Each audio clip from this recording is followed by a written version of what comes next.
Hello students, welcome to my channel. So आज इस video में हम सॉल्व करने वाले हैं क्लास 10th मैथ्स एनसीईआरटी से chapter 6 triangle exercise 6.1 question number 1 fill in the blanks. देखिए question number 1 fill in the blanks में हमारे पास फर्स्ट पार्ट है all circles are dash similar या कॉन्ग्रुएंट। तो हमें बताना है कि सभी सर्कल्स कॉन्ग्रुएंट हैं या सिमिलर हैं। अगर हम बात करें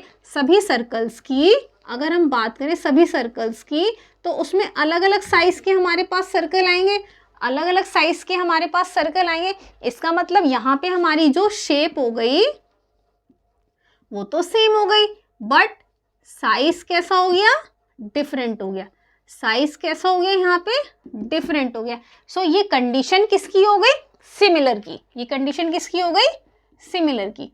क्योंकि ऑल सर्कल्स कॉन्ग्रुएंट होने के लिए सभी सर्कल्स का सेम साइज का होना चाहिए, बट क्योंकि ऑल सर्कल्स की बात कर रहे हैं so all circles can not be in same size. Okay, so second देखते हैं ऑल स्क्वायर्स आर सिमिलर या कॉन्ग्रुएंट। अब देखिए बात कर रहे हैं यहाँ पे सभी स्क्वायर्स की, तो स्क्वायर्स में भी सेम प्रोसेस होगा कि कोई स्क्वायर अलग साइड का होगा, कोई स्क्वायर अलग साइड का होगा, कोई स्क्वायर यहाँ पे अलग साइड का होगा। ओके, सो अलग अलग साइड के स्क्वायर्स होंगे।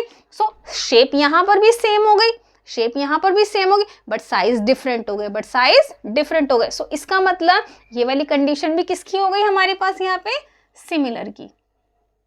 Okay, move on to third part is all dash triangles are similar. हमें बताना है कि आइसोसेलेस और इक्विलेटरल में से कौन से ट्राइंगल्स सिमिलर होते हैं। तो देखिए अगर हम बात करें आइसोसेलेस ट्राइंगल की, सो एक बार हमारी side ABC is an isosceles triangle. तो अगर हम बात करें ABC में तो ये साइड इक्वल हो सकती है, बट अगर हम बात करें DEF में तो ये और ये साइड हमारी इक्वल हो सकती है। ओके, जैसे 2, 3, 4, 5। ओके, सो एंगल्स की तो हमारे पास इसमें कोई जानकारी है ही नहीं कि हमारे पास इसमें एंगल्स कितने होंगे। तो इसका मतलब all isosceles triangles can not be similar. तो इसका मतलब अगर हम देखें तो ऑल इक्विलेटरल ट्राइंगल, क्योंकि इक्विलेटरल ट्राइंगल में जो एंगल्स होते हैं वो कितने होते हैं, 60 डिग्री के।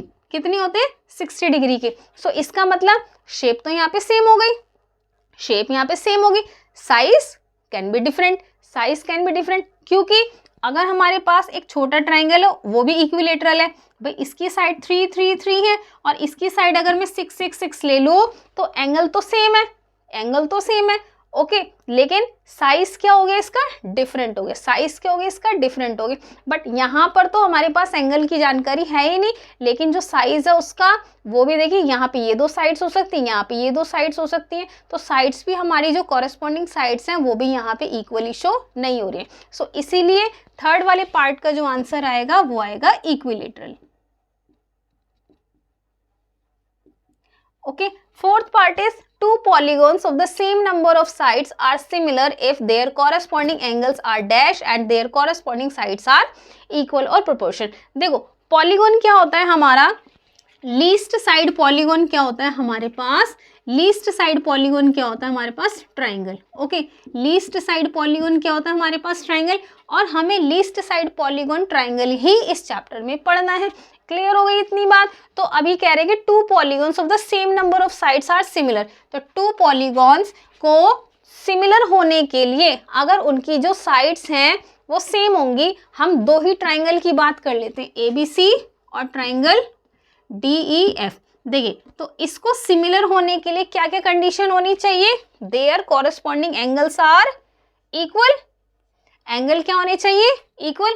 भाई A के कॉरेस्पॉन्डिंग D, B के कॉरेस्पॉन्डिंग E और C के कॉरेस्पॉन्डिंग F आ गया। ठीक है, उसके बाद अगर हम देखें their corresponding sides are proportion, तो हमने आपको क्या बताया था कि किन्हीं भी 2 ट्राइंगल के सिमिलर होने के लिए उनके एंगल्स इक्वल होने चाहिए और उनकी जो कॉरेस्पॉन्डिंग साइड्स होती हैं लाइक ABDE, BCEF, AC और DF। तो AB/DE, BC/EF एंड AC/DF।